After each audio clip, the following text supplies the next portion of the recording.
நீங்கள் கொலாபரேட் பண்ண சில பெயர்கள் சொல்கிறேன். ஒன் ஃபேவரட் மெமரி சொல்லுங்கள். கவிஞர் நா. முத்துக்குமார்.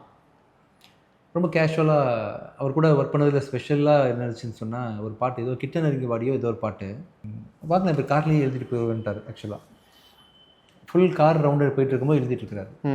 உட்காந்து எழுதுறதுக்கு அவருக்கு பிடிக்கலையா வரலையா ஏதோ ஒரு காரணத்தால் நான் எழுதிட்டு நாளைக்கு வாங்க நான் பண்ணிக்க தரேன் தானே வழக்கமாக சொல்லுவாங்க.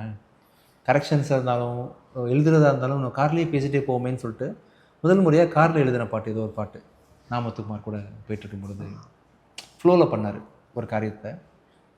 அது சிறப்பாக இருந்துச்சு. ஸ்பெஷல் இது வழக்கமாக நீங்கள் கொடுங்க சார் நான் 2 days கழிச்சு கொடுத்துட்றேன் தான் கேள்வி.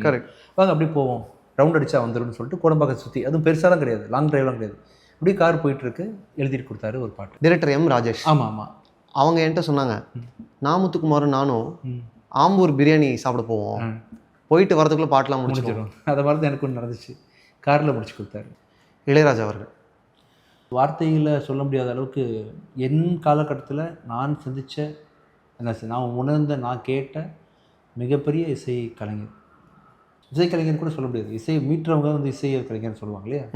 கம்போசர், கிரியேட்டர், ஆத்மா இருக்கும் அவருக்கு. அவரோட பிஜிஎம்ஸ்குள்ள ட்ராமா இருக்கும், வாழ்க்கை இருக்கும்.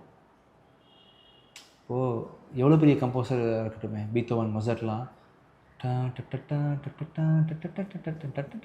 எல்லாம் அது ஓகே, சூப்பராக தான் இருக்கும், அதெல்லாம் ஓகே தான். ராஜா சார் பாட்டில் லைஃபே இருக்குங்க.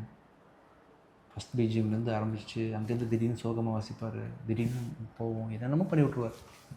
நான் சொல்கிறது வந்து இப்போது ஜென்சி மக்களுக்கெல்லாம் புரியுமான்னு தெரில. யார் கூடயும் அவரை நான் ஒப்பிட்டு சொல்ல முடியாது என்னால். நீங்கள் சிம்பனியே யார் பண்ணியிருந்தாலும், சாரே பண்ணியிருந்தாலும், அதுக்கு முன்னாடி அவர் பண்ணியிருந்தார்ல தெய்வீக ராதகம், அந்திமலை பொழிகிறது, அந்த மாதிரி பாடல்கள்லாம் ஒவ்வொன்றும் ஒரு சிம்பனிங்க. சிம்பனியை நம்ம கேட்கணும்ல, கரெக்ட், நமக்கு பிடிக்கணும்ல.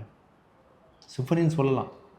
எனக்கு அந்திமலை தான் பிடிச்சிருக்கு. அதுக்குள்ளே 1000 சிம்பனி இருக்குது எனக்கு, நம்மளை பொறுத்த வரைக்கும் எனக்கு.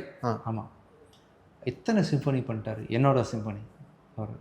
அதுக்குள்ளே எவ்வளோ ட்ராமா இருக்குது. அப்படியே நான் அவர் கூட்டிகிட்டு போயிருது ஒரு ஜோனுக்கு. அப்படியே ஒரு ரொம்ப டல்லான மூமெண்ட் ஒன்றில் போய் நான் வந்து ஒரு ஷூட்டிங் லொக்கேஷனில் உட்காந்துருக்கேன். தூரத்தில் ஒரு கார் ஒன்று போகுது, இதயம் போகுதுன்னு ஒரு பாட்டு.